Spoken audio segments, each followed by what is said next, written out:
G'day, fans, and welcome back to another exciting episode of Talking Stuff. This is a special Star Wars edition because, believe it or not, in a couple of days' time, it's May the 4th. May the 4th be with you, Mr. Aaron. How exciting is that?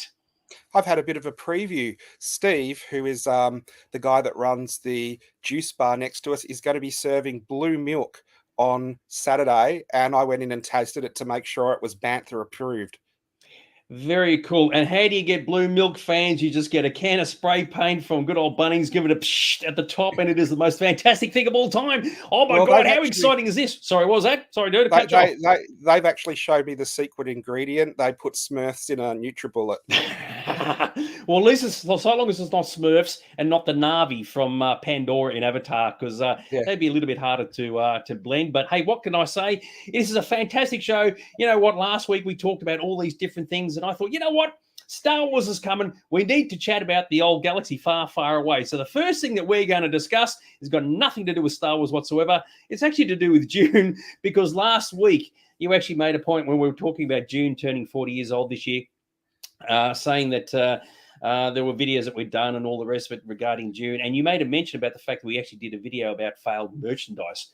Yeah. And I completely forgot to put the link up for it. So anybody up there who's interested in finding out what that was about, you just have to do a YouTube search for June failed merchandise, and it should be the first thing that pops up. So so I did sort of forget that last week, but it's well worth checking out if you want to see what merchandise was produced for that movie, why they did it, and why it tanked. Isn't that right, Mr. Aaron?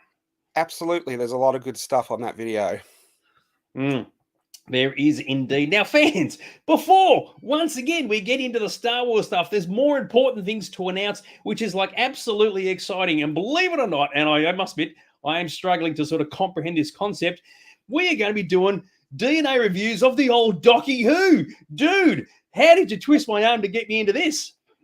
Well, Dags is telling a bit of a lie there. I am so surrounded by Doctor Who all the time. I didn't want to do Doctor Who reviews, and Dags said, we need to do Doctor Who reviews. We need to do Doctor Who reviews. So guess what? We're going to be starting not the following Tuesday, is it?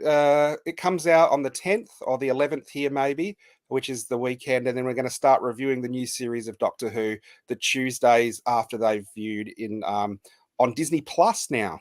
Oh, you want to do it on Tuesday? I thought you wanted to do it on Monday. Oh, that's what you call confusing the hell out of me. We can do it on Monday. Monday, Tuesday, they're both happy days. Now, the funny thing is, fans, about that is Monday the 13th, right? So I'm going to have to suffer through a stack of Doctor Who, and that's my birthday. What kind of birthday gift do I give myself? Having to watch a show I don't care about. What's the deal with that? It's funny because the 19th of December is my birthday, and that's usually when Disney were dropping Star Wars movies.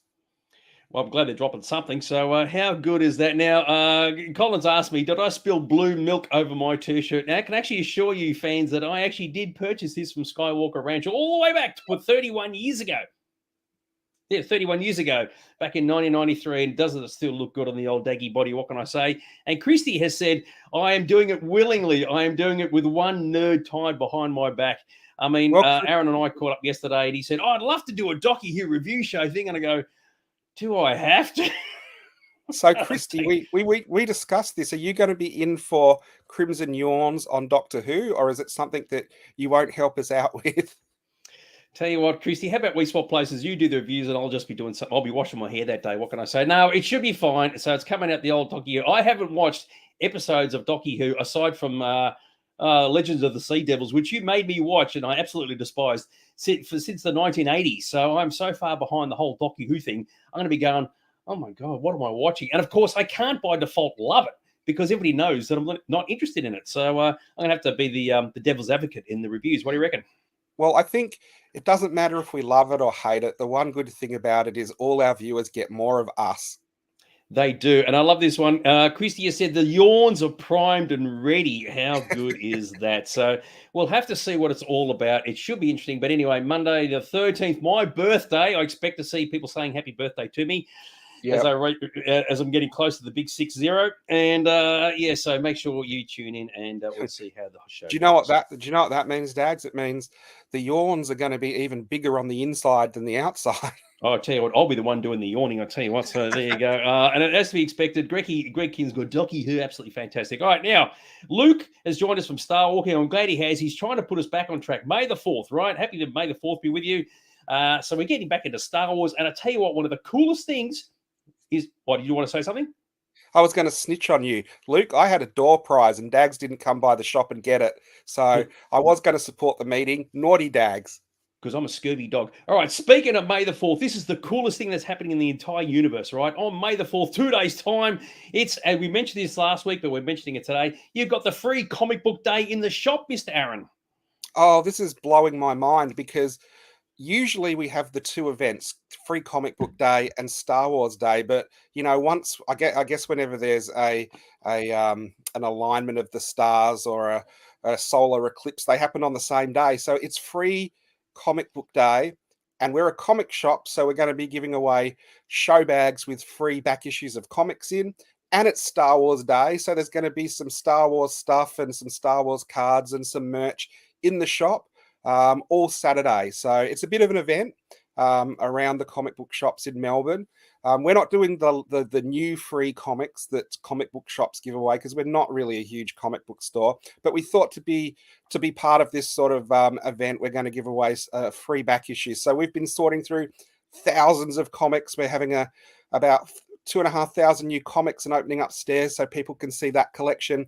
We're giving away the bags, as I said before. The next door neighbors are doing Blue Good events. So if you're going to hit the comic book shops, come and check us out too. And Dags will be there. What an absolute spiel that is. Now, on a completely unrelated note, I've got to chuck this one. This was just too funny to let go. Okay, you ready for this? Mm-hmm. So Rusky Babes has dropped a fun factoid. It's May the 2nd. Okay, Russell, just so you know, we know that. May the 4th is in 2 days' time, so we're doing the show tonight because it's close to May the 4th.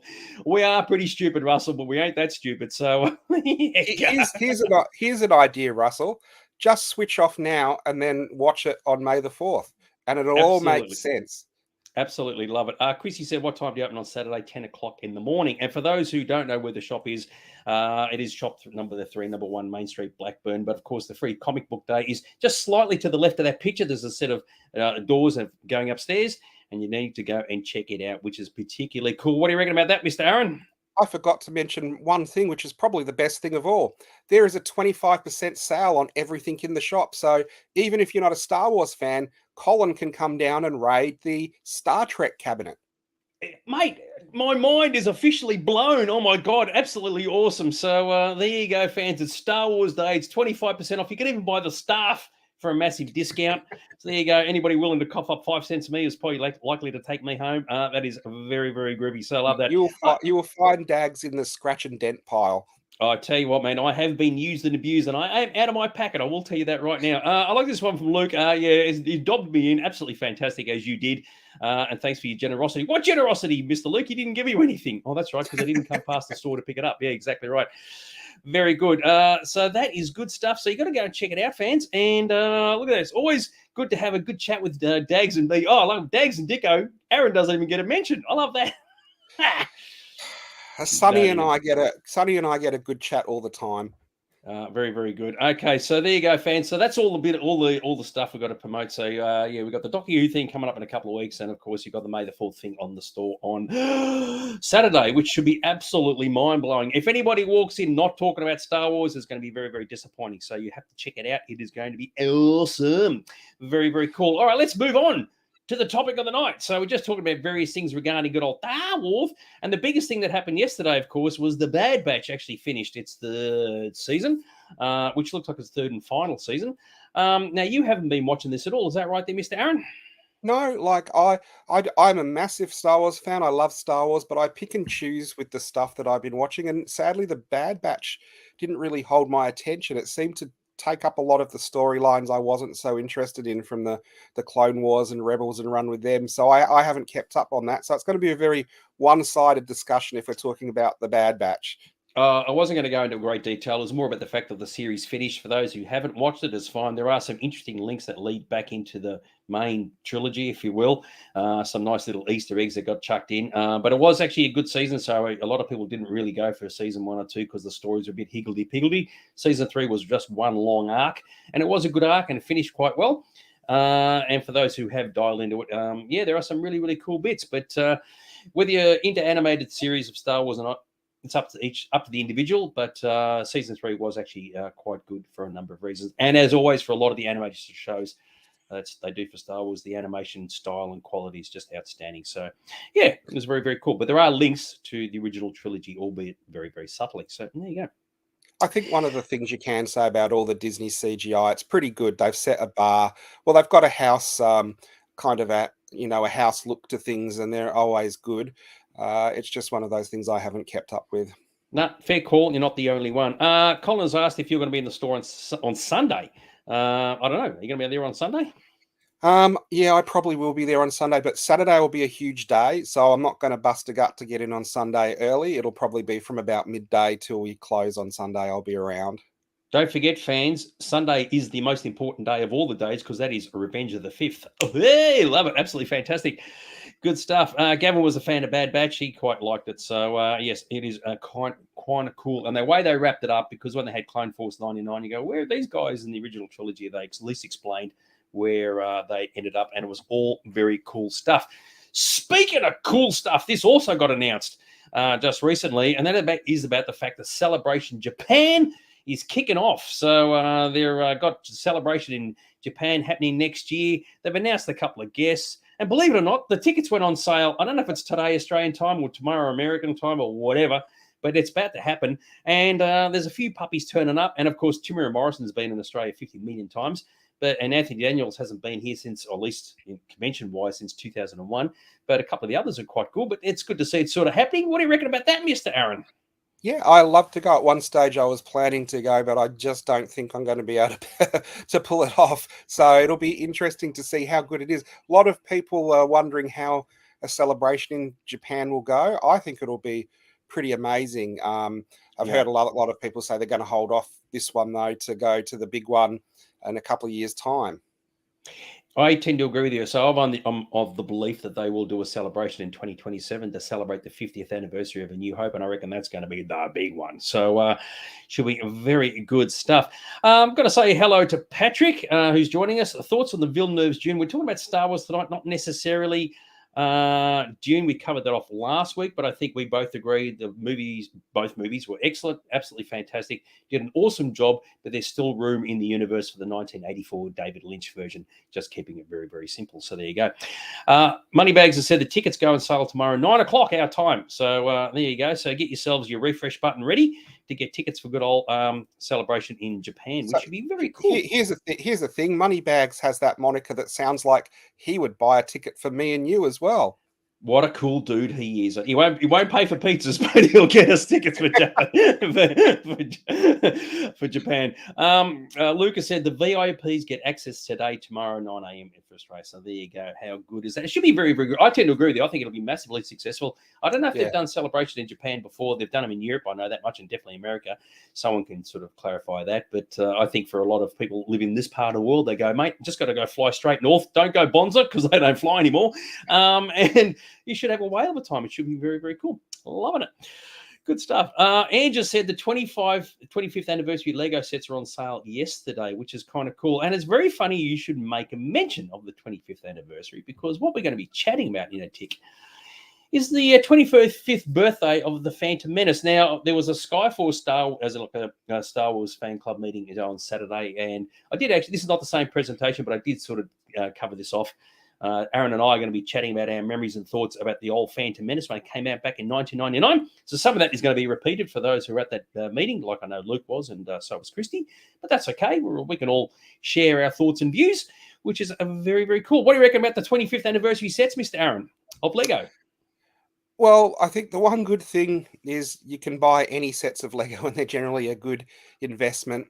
I did think they were good sets. I don't have room to collect much new anymore, but I've got a soft spot for Lego, and I do think if you love the Phantom Menace, they're great sets to get. Totally agree with you. I'm not even a Lego person, but I reckon they'll be massively successful. Patrick's asked, "What do you think of the idea that Lucas based Star Wars, at least partly, on the Roman Empire?"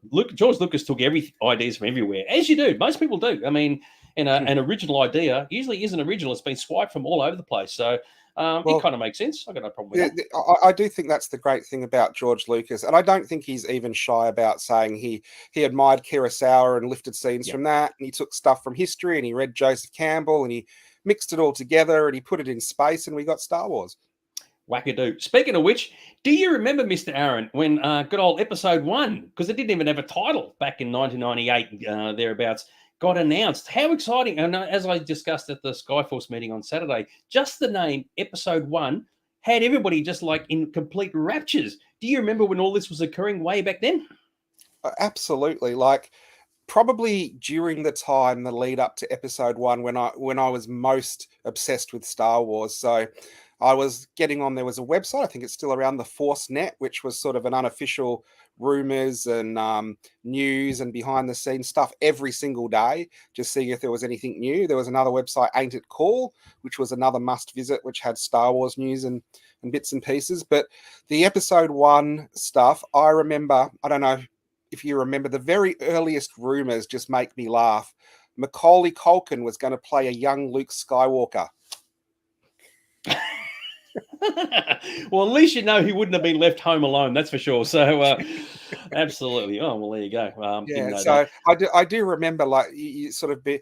I think the earliest I heard about episode 1 before they said it was going to be episode 1, um, there was a movie going to be made called The Beginning, and they'd started to write it during the special editions because George Lucas wanted to see if the technology was now far enough along for Mm, his own vision for The Beginning. So I, before episode 1, knew it for a couple of years as just The Beginning. I think yeah. that's what the script was originally called too.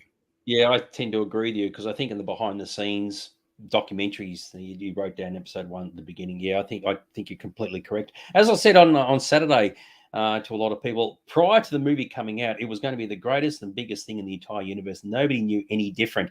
And the thing that really set the world on fire was when the trailer came out. I mean, and the top left picture up here was the first image from the trailer, right? Which is where you Mm, got the Gungans riding in on the Caboose, and it was like that is just the coolest thing in the entire universe. And it was, remember, every generation was it has a legend or starts with a story or whatever. It was yeah, absolutely yeah. spectacular. It was the coolest thing in the universe, probably the most downloaded through dial-up video of the in the history of the world. Well, the first trailer I downloaded was episode 2. I couldn't even download the episode 1 trailer. That's how old the, I guess, the technology was back then.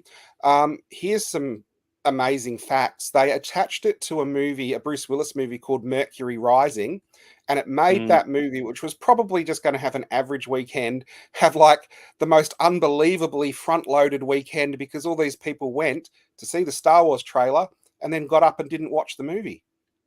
yes, that was common actually. Yeah, I mean, how weird is that? The cinema's packed out, trailers are played, beauty, and out you go. And you got to admit, seeing the Phantom Menace trailer in the cinema screen at the time would have been awesome because, as I mentioned, even though people did get downloads, I mean, no one had the big TVs that we've got now. They're all like the small CRTs and whatever else.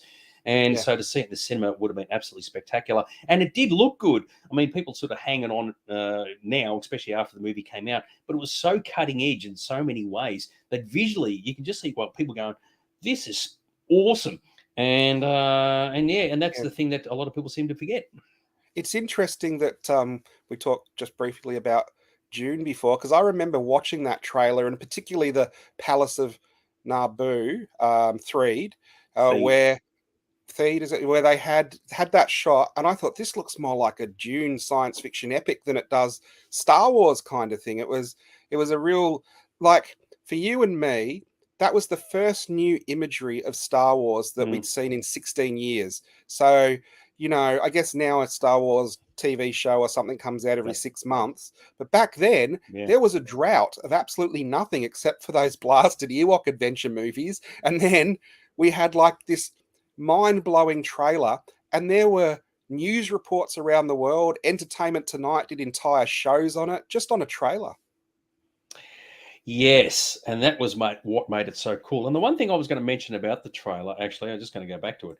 The thing that I thought that they did wrong, even though they did it right, and it's like you can't win no matter what, was what they did with Darth Maul down the bottom here, right? Where they actually showed the double-edged saber. Because up to that point, everybody thought lightsabers only had one blade. And in the trailer, he does the double-ended blade. He pulls out one blade, and then the other blade comes out a moment later. And it's like, oh my god, that is awesome! And I always wondered, had that been left as left just in the movie, never used in the trailer at all, and you saw it in the film, imagine the audience. They would have gone completely burko. But of course, in the trailer, you'd seen it, so you knew what was going to happen. And I thought, well, damned if you do and damned if you don't. But I know that when that second blade came out, that just suddenly lightsabers can be pointing in all sorts of directions. But that was a very cool moment. So well done, Uncle George, figuring that one out. I have a trigger word for you, and see if you know what this memory would trigger. If I said to you, Angela Bishop, what would you say? Oh, yes. The Angela, I've got a picture of that, but it's right down the end of all my slides. So, oh, sorry, I didn't even know if that was going to come up. That's one of the things yep. I really remember. You know. Oh yeah. Well, so the thing about Angela Bishop, she did a special. It was on TV about 3 days before the movie came out, and of course, she drops the biggest spoiler in the entire universe because everybody watched it. I didn't. Right? I thought, don't watch anything before the movie comes out. She's interviewing all the cast, and straight away she says to Liam Neeson, "Oh, you're not coming back for the next movie because your character's been killed off." Like, oh, what are you doing, mate? Yeah, even Ian Leeson looks shocked that she asked that actual question. That's one of the things I remember in the lead up to Star Wars, because the one thing that I thought was amazing, they originally had a release date in Australia about 2 months after it got moved forward to, because they were worried that yes, kill her. They were worried that bootlegs would get out really fast and it would damage the I guess the box office grosses worldwide. So in Australia, all of a sudden it was moved forward 2 months. I think it was 3 months after the US we were going to get it. It was staggered around the world. So that was great. And the other thing I remember is getting the tickets from for Knox, I think Cinema 6, because that was the only THX certified cinema in the suburbs around from us. And when going and saying, we want that, and they're like, well, it's lucky you asked, because all 20 cinemas are showing Phantom Menace at midnight. And when I got there that night, there was the entire eastern suburbs had drained out, and they were all down the stairs at Knox Cinema waiting to see the midnight screening of the Phantom Menace. It was quite an event. So Moneybags is correct about this. The spoiler was on the soundtrack, right? Soundtracks always come out before the movie, and I knew people who picked it up, and they go turning around the back, looking at the tunes, and it says Qui-Gon's funeral. Ah! You know what would be really funny if Lucasfilm had like worked that out. So put out a fake set of soundtracks with tracks like Jar Jar's Fall to the Dark Side, or love it. Yeah. That's exactly Anakin right. loses his virginity and stuff like that to really make the fans go. So look, there's a long conversation we could have about Phantom Menace, but there's a few things that set the world on fire for whether it be right or wrong. And of course, one of the biggest things that occurred was, of course, the merchandising that came out for Phantom Menace. Absolutely mind blowing. I covered this off in detail on the Saturday's discussion about how merchandisers just bought up as many licenses as was physically, humanly possible, so they could just merchandise as much as they wanted. And of course, prior to the movie coming out, as we can see, I think there's got a picture of here, pictures of this sort of thing. Dudes just can't get enough of the stuff. And then after the movie, it all kind of went down the Googler a bit, didn't it? Eh? So, well, I went to a couple of midnight openings. Like Kmart was incredible, because the Kmart at Burwood, for anyone who doesn't know, that's the big Kmart sort of in Victoria. They put it was almost like a shower curtain around their entire toy department. Yeah. And they loaded all the Phantom Menace stuff in all through the day, and you could kind of look through, and they'd be like, no, you can't look through, you can't look through. And at midnight, there was nothing. There was no announcement. Just at midnight, they just sort of dropped the curtain, and everyone just powered in with their trolleys and was like loading up. And you'd get all these characters like the pod racers. You're like, oh, these are going to be major characters or something, and all this stuff. But I remember it was a very well organized sort of. Everyone was quite polite in trying to get as much merchandise as they could get, and then they really did just sell out everything. There was such a pent up demand for new Star Wars stuff, everything was gone. You might have gone there and seen like one Boss Nass figure that didn't get sold because it had a crease on it, and then afterwards drove into the Myer Melbourne store, and they had dedicated an entire Star Wars store downstairs to the Phantom Menace. And I think you were at that with Spankett and a couple of other people from the club. I can't. We're going to discuss our memories later. There's a lot of stuff that I've done in my time, and a lot of it's just a blur now. You know, sometimes I'll see pictures of myself at events and go, "Oh, I didn't even know I was even there." But yeah, it was a big time to be a Star Wars fan. It's almost like if you could capture it in a bottle before the film got released, it was absolutely spectacular. It was like the thing could do no wrong.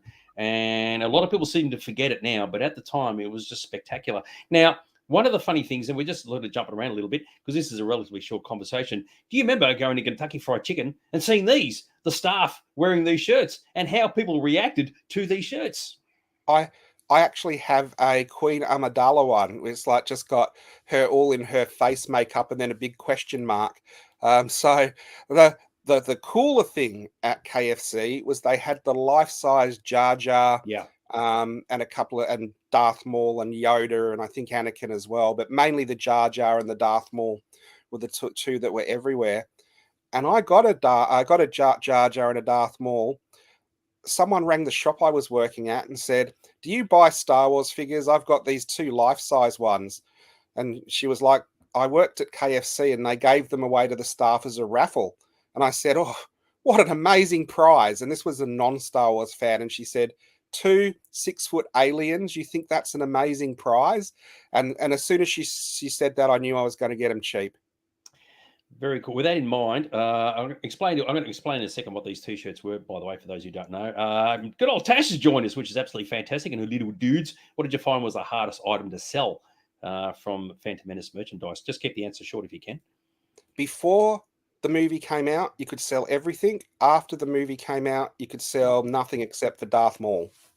Yeah, yeah. I knew Darth Maul had a huge fan following. So for those who don't know what the shirts are about, the question mark is, what is it? It's obviously from Phantom Menace. That's the reason why they picked Sebulba and Watto, because they're unbelievably ugly. But the key thing was that fans, before the movie came out, were going into Kentucky Fried Chicken asking the staff to buy the shirts off their backs, wanting to pay hundreds of dollars for these shirts, right? Because it was like the vogue at the time. Everybody was such in the zone.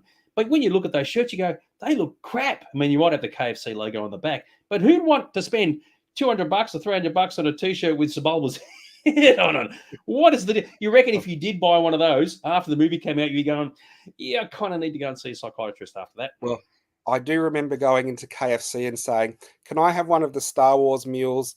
But can you not put the chicken in the boxes because I don't want grease on the boxes as a collector?" And me thinking that's a weird thing, and them saying to me, "Yeah, lots of people have been asking that." Oh yeah, it was just insane. Wherever you saw Star Wars, it was just out of control. And of course, one of the big things that occurred is that this was the era where Coca-Cola and Pepsi were absolutely at each other's throats. Someone had to foot the bill to buy the license rights for merchandise regarding Pepsi, and of course, they went completely nuts producing all these cans of drink. And of course, as I pointed out on Saturday, okay, some of them you're thinking, okay, the Darth Maul will be worth something, and maybe like Queen Amidala. But who the hell wants a Rick Ollie? Who'd want to buy that? I want the captain. I want the Captain Panaka so I can get him to sign that can. Absolutely, yeah. So, yeah. I mean, Pepsi paid an absolute fortune. I think you said they spent so much money on the licensing rights, they almost paid for the movie to be made. No, they did. It was the first licensing rights ever that was $1 billion American, and so George Lucas had paid for the movie and was in the black before they'd even started shooting. Well, they probably started shooting it, but they cut a deal with Pepsi. It was a bidding war between Pepsi and Coke, of course, and Pepsi won, which meant I don't know if you remember this. When the movie came out, they paid so much money for it. It was on every single product. There were ad breaks for that first couple of weeks where you'd have Pizza Hut and KFC and all these other things, and every single one was a Star Wars ad. So there were entire ad breaks where every single advert was a Star Wars related tie-in. Yeah, I used to think at the time, if you were a Star Trek fan, you would have hated just existing at that point because Star Wars was everywhere. It was absolutely insane. Zach has made a point of saying about the pandemonium, and it was pandemonium prior to the release of Phantom Menace. Is one of his favorite memories of being a Star Wars fan. It was an unbelievable time. That's completely true, and I'm just going to cover off a couple of things in a sec. So I think it was absolutely fantastic. Karen said he didn't know about the Pepsi thing. Yeah, because back then, even if you listen to We Didn't Start the Fire by Billy Joel, is the cola wars, Coke versus Pepsi. Somebody had to win out, and of course, it didn't come cheap, and they spent billions getting this thing done. What is actually rare? They did a set of Star Wars Episode 1 heads, but which they're quite easy to get. The hard ones to get are the Planet of the Apes Tim Burton. Oh yeah. Pepsi.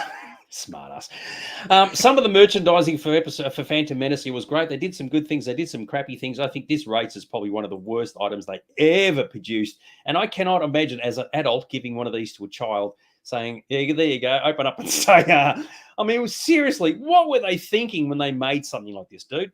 Well, one of Zach's great memories will be I slipped him one of those when he was a little boy. But when they made those, it made it onto the lists of not just Star Wars, but worse pieces of merchandise ever made. But do you know what?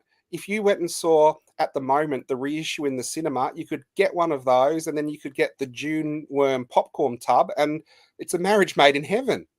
It was meant to be. What can I say? Absolutely fantastic.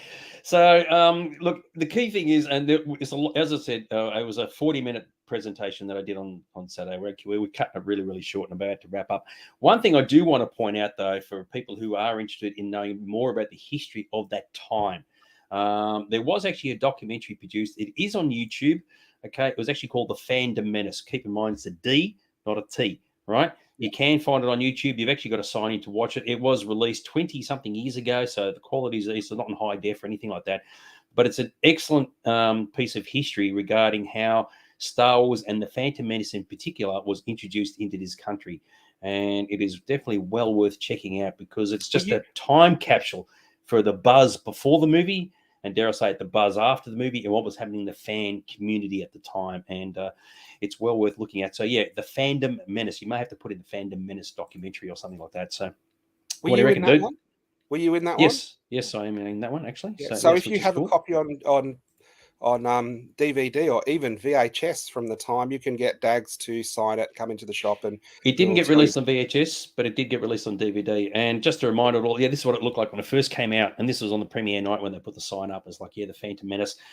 In the end, there was a few quotes that came from that particular show. They interviewed all these people about their thoughts before the movie came out, but there was one quote from one person after the movie came out.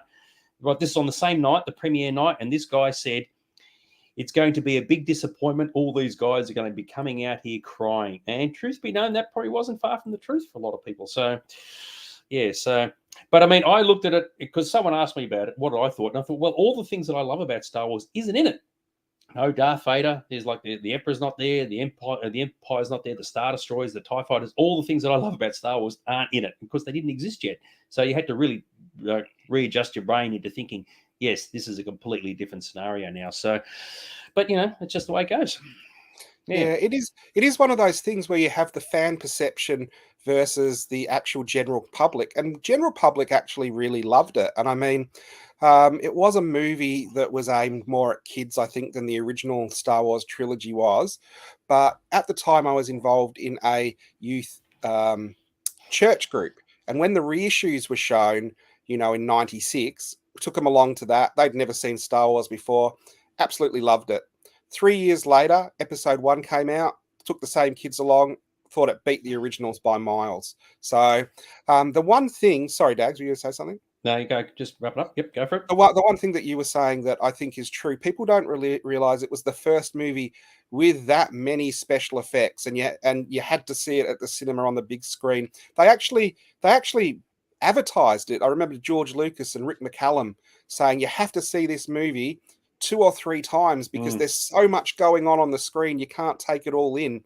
And I kind of think it's a bit like a Where's Wally book. You do go through it, but once you've found Wally in every scene, you don't really need to ever watch it again. So I thought Phantom Menace was great, but not as repeatable as the original movies.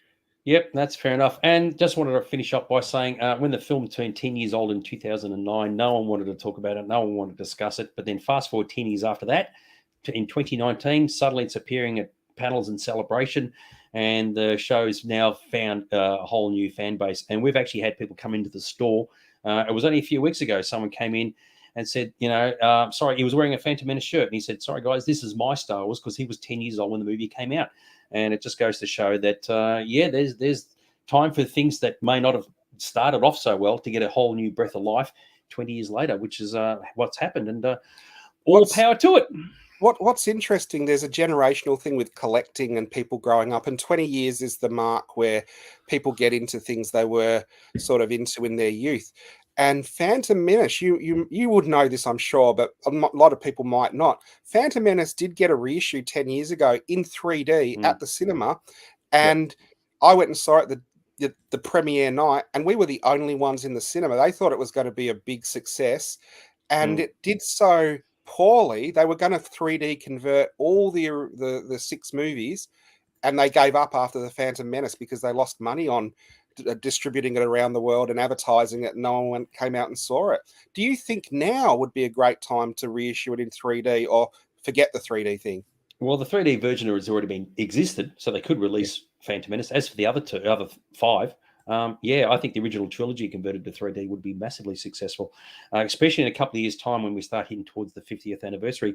Very quickly, Karen's asked, did you enjoy the pod race? I did. I didn't mind it. The DVD version made it go longer than it needed to, so I know some people didn't really go for it, but at the time in the cinema, it was very, very cool. It was interesting. There's a whole segment in the pod race where there was no music, and the music is one of the things that made the Phantom Menace absolutely spectacular. Remember Duel of the Fates being the biggest thing of all time? Oh, how good is that? Very, very cool. Well, you were talking about collect. Go on. What happened with Duel of the Fates? They actually had a promo video for 3 hours, which was just Duel of the Fate on loop. And I had a friend who worked in the Maya audio visual department, and he actually gave me the tape, and he said, I never want to hear this song again. We've had it on for a month from when we opened to when the shop closed. And the other thing, it's got to be the only Star Wars song that's ever made onto the Rage Top 10. Duel of the Fates made it into the charts, and they showed it on Rage.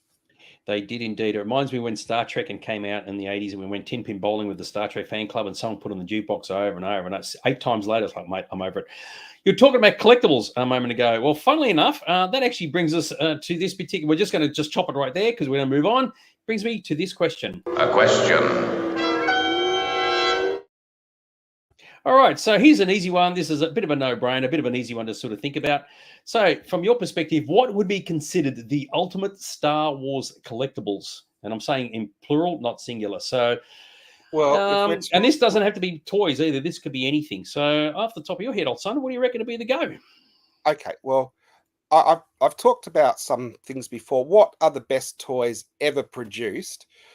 And in the top 10, the Millennium Falcon has got to be not just Star Wars, one of the best toys ever produced for boys growing up as a tie-in at the time, just because kids have already got the figures. It's in scale with the figures. It has so many playability things that cross over from the actual movie. They put in the gun with someone sitting upside down. They put in the smuggling compartment. They put in the training ball. There's a lot of really good stuff kids love in that, and that's why on the secondary market it's still one of the most popular toys. I would say the most notoriously popular Star Wars collectible ever is, of course, the rocket firing Boba Fett. I mean, again, that's when it's always one of those things. It's always out of reach. When it was sort of first discovered, there was prototypes, and Star Wars figures were going for $10. That was going for thousands, way out of my price range. When Star Wars figures started going up in value, and they were going for hundreds of dollars, I had an opportunity to buy one for $20,000, and now 100,000 plus for one of those really ones with providence.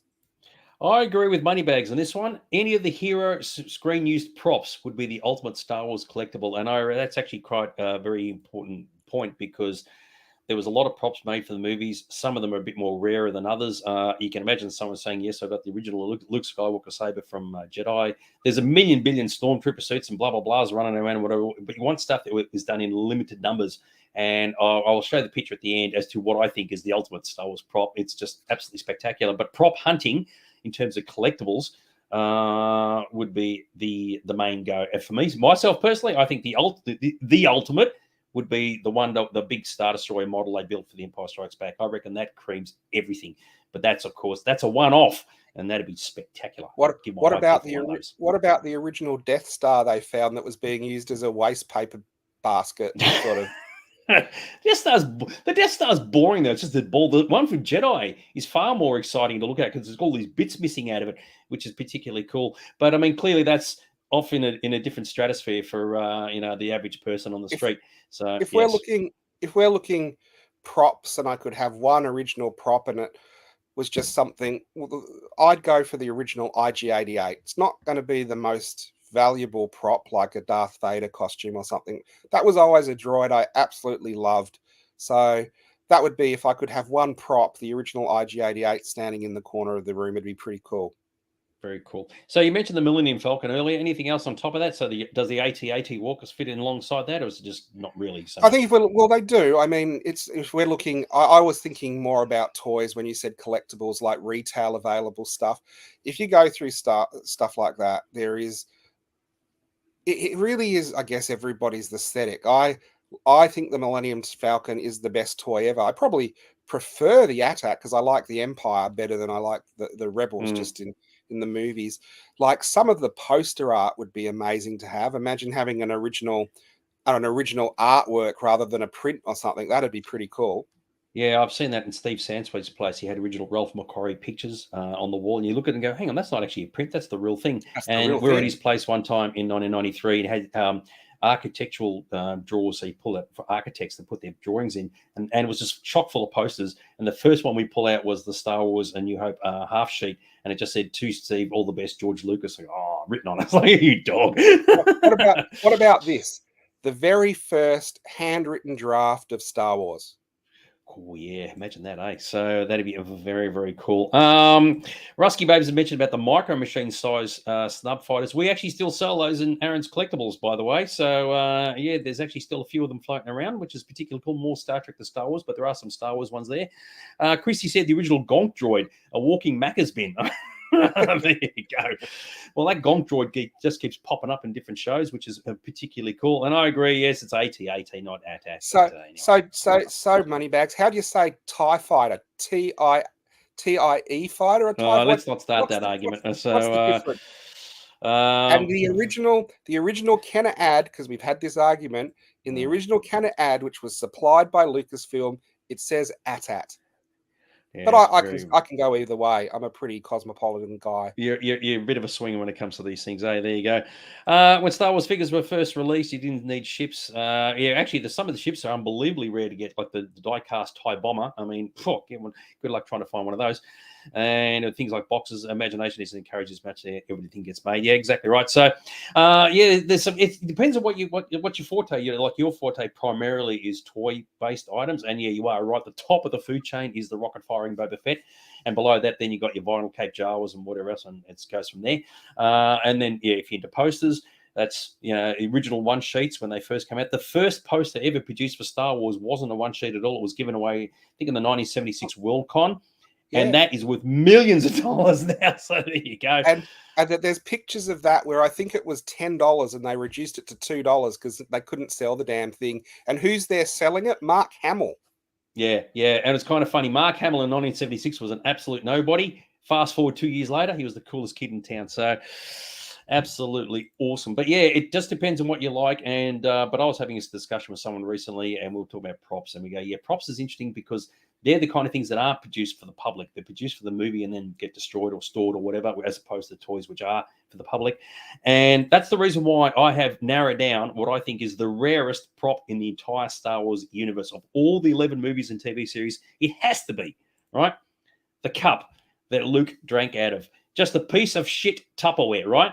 But whoever has this cup, let's assuming it's still around, just assume for the moment it still exists, it would have his DNA on it, Mark Hamill's DNA, Luke Skywalker's DNA. It had the original official blue milk in it. Mate, screen used, held by Mark Hamill. I reckon if you could guarantee that was the real deal and you had it in your collection, you would be able to buy your own Death Star out of that. So that has Well, got to be the coolest collectible in the history of history. well, I'll stick with my IG-88. But did you know a lot of the props, especially of the bigger stuff, they just left.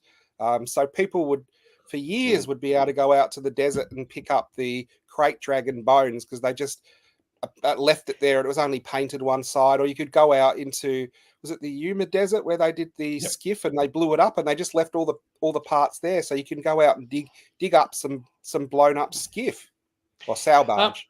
Yep, totally true. Russell has said, and I agree with you. Just think at the Worldcon, fans would have, some of them would have thrown the posters out because at the time Star Wars was just a big button. Who gives a crap? And I bet those people are looking back thinking, I had one in my hand, didn't want it, chucked it out. I mean, the artwork is okay. It's nothing spectacular, but it's the rarest poster of them because it was the first one. So, well, the thing is, you've got to remember, even after Star Wars came out, no one knew that the cultural impact and longevity the movies would have. They used to give away stuff to be auctioned for charity, and it'd be an original C-3PO hand, or, they'd just go down into the archive and, pull a piece off the Death Star and say, send that out to the Muscular Dystrophy Fund or whatever.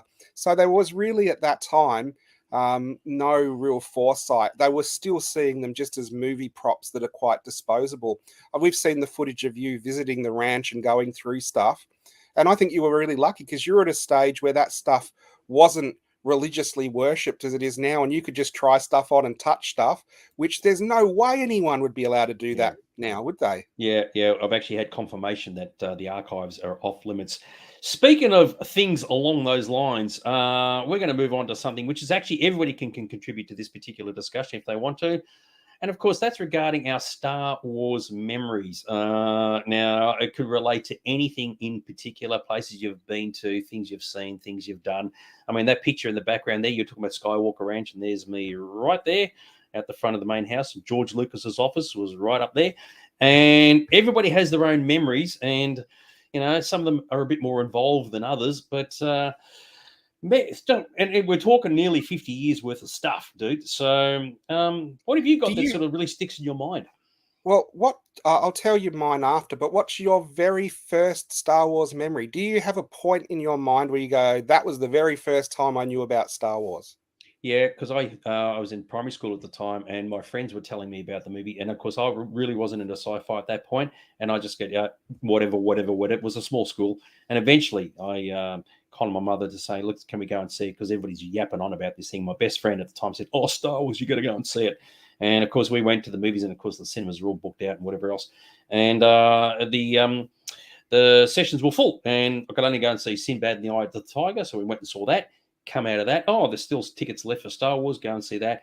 With the last ones in, sit in the back row, head against the brick wall. There was no ads, no promos. They just said, bang, we've got to get all these screenings in, and the curtains open, and off she went, right? And of course, the kid who walked in at that time, at the start, was one person. When I walked out of the cinema 2 hours later, well, here I am today.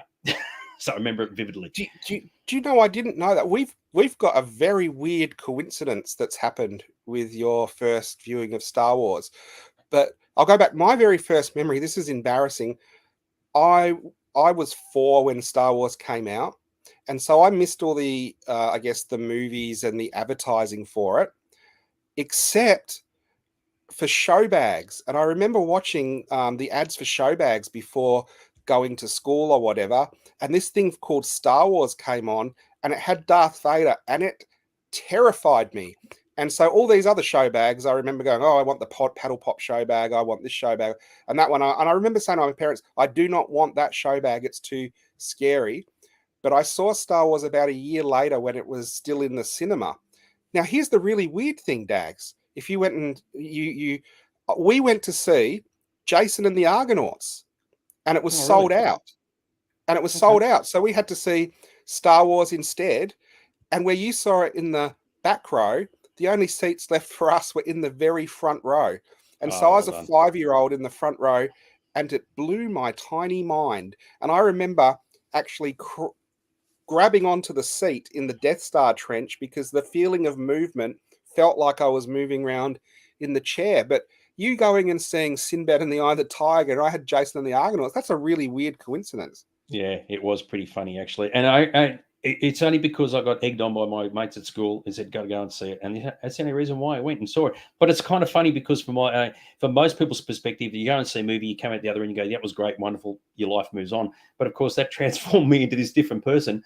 And I was only 10 years old at the time. And look what my journey since then. And the one picture I want to bring up now, I have shown this in another video before. This is from England, right? This was like in the premiere screening and all the people are lining up and whatever else. And that kid, I looked at it and said, that kid there, that could easily have been me at 10 years old, right? Yeah. Standing there with all these other dudes, Star Wars is coming out. And you could argue, well, what happened to all these dudes afterwards? Did any of them progress their Star Wars life into like the fan community or whatever else? Maybe not, probably not for most of them. But you look at that kid there as a 10-year-old, and then, yeah, after, as I said, the movie had finished, I come out and it's like I'm on a path that I didn't even know there was a path. Yeah. So, yeah. Do you know what I saw Star Wars at the Forest Hill Twin before it was in the actual shopping centre. Do you know what I did as soon as I saw Star Wars and got out of the cinema? I dragged my mum across to the toy shop and we had to buy Star Wars figures. So I became an instant collector.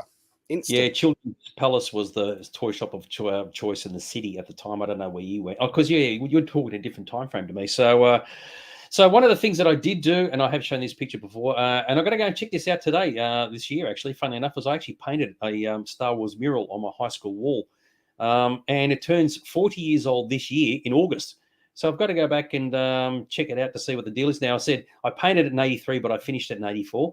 So I've got to go back this year and check it out and see if it's still there. And if it is, yay team for me. So I was already on the creative path when it came to Star Wars and saying, well, I want to do more than just see the movie. I want to be a part of something. And that was my first step into that. And then, of course, 4 months after that painting was finished, I ended up getting into the fan community. And here we are today. So, yeah, very, very cool. Yeah, it doesn't surprise anyone. I was equally, even probably more obsessed with Doctor Who. And I think that was because Star Wars was a once every couple of years event and Doctor Who was a every evening event. But I do remember getting the first VHS of Star Wars and it being on TV for the first time and Mark Hamill doing this intro. And we would race home from school and watch Star Wars every night, over and over and over. It was, well, I don't know how many times I've seen Star Wars. At the start of that movie, they had these fans going, I've seen Star Wars 32 times.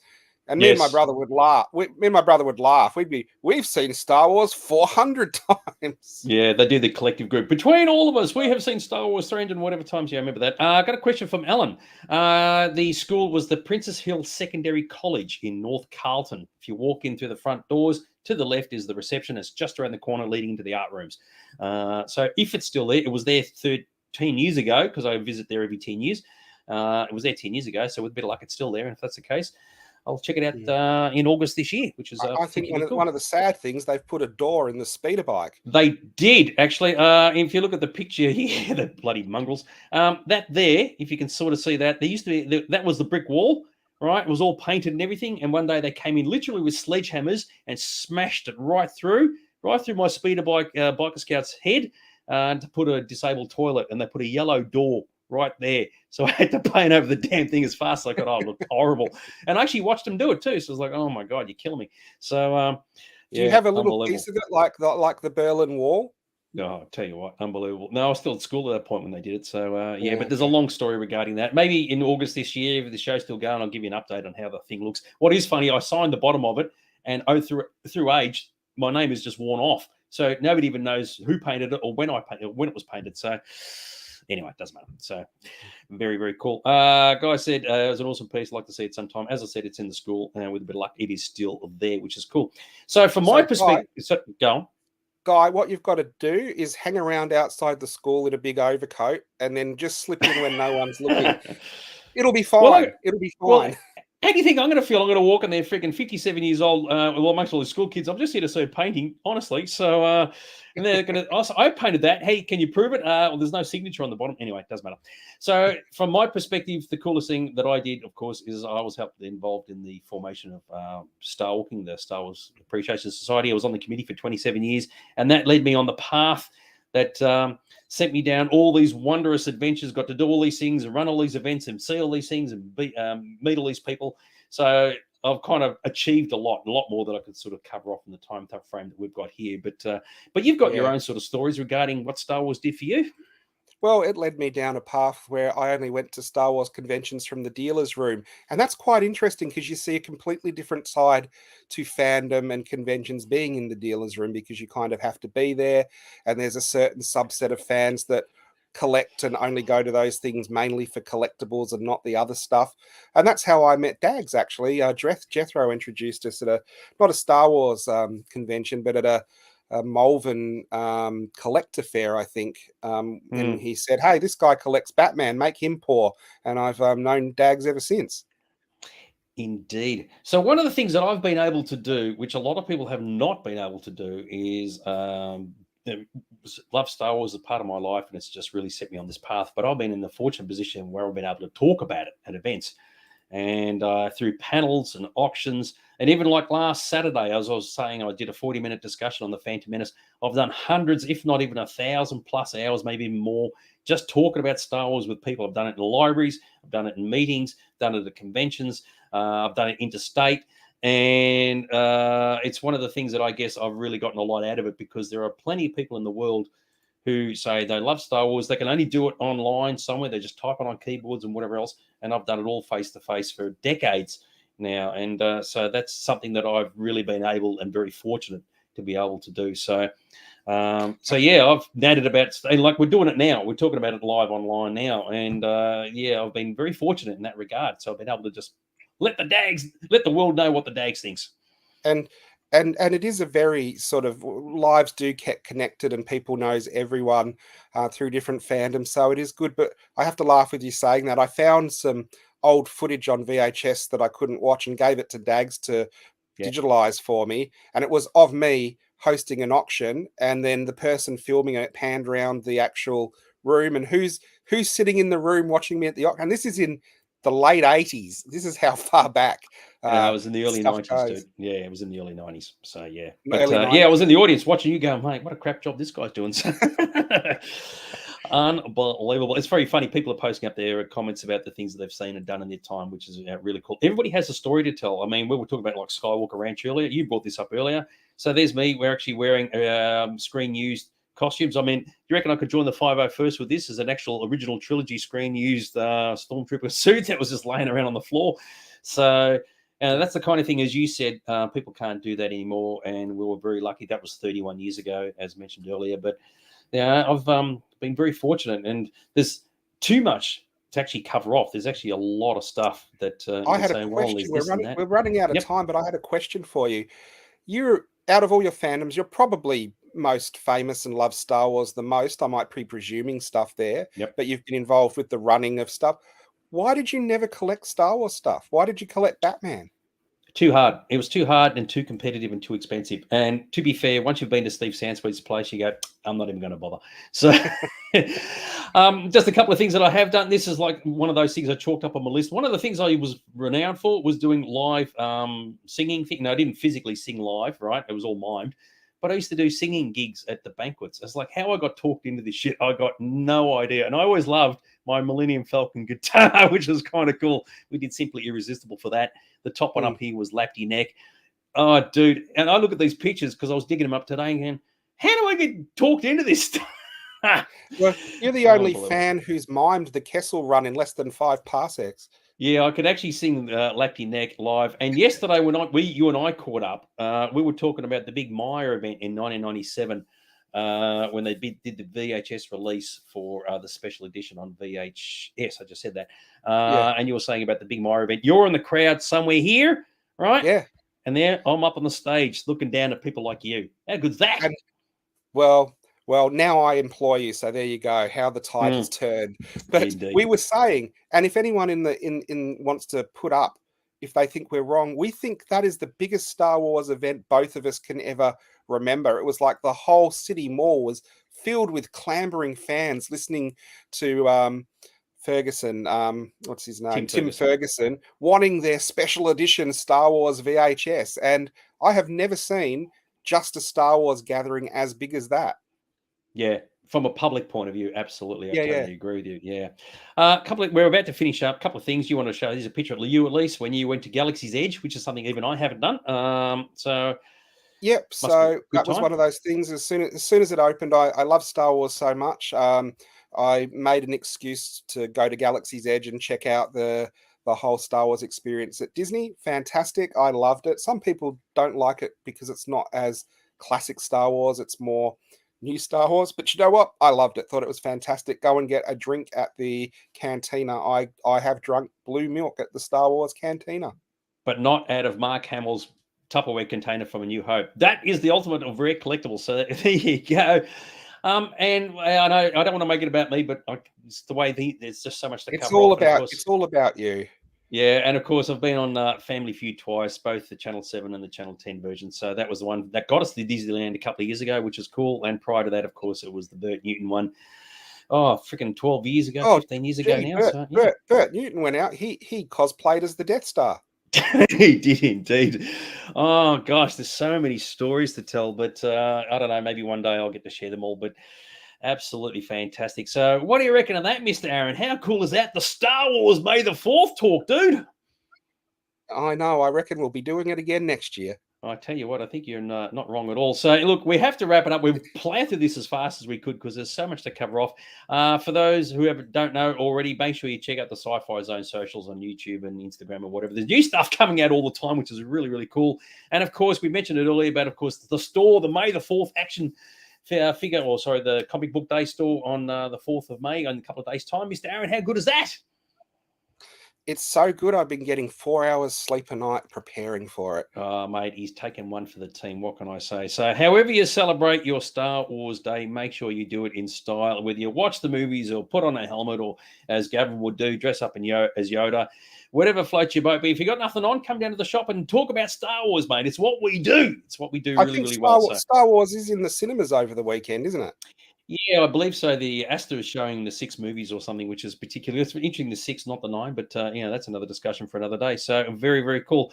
All right, guys, we're going to buzz off, leave you to it, and as I like to say, may the dark side of the Force be with you. Is that right? Well, I guess so. Everyone's got a little bit of Sith in them, haven't they? They do indeed. All right, see you guys. Take care. Party hard. Rock on. Okay, bye bye. Have a good night, guys. See you.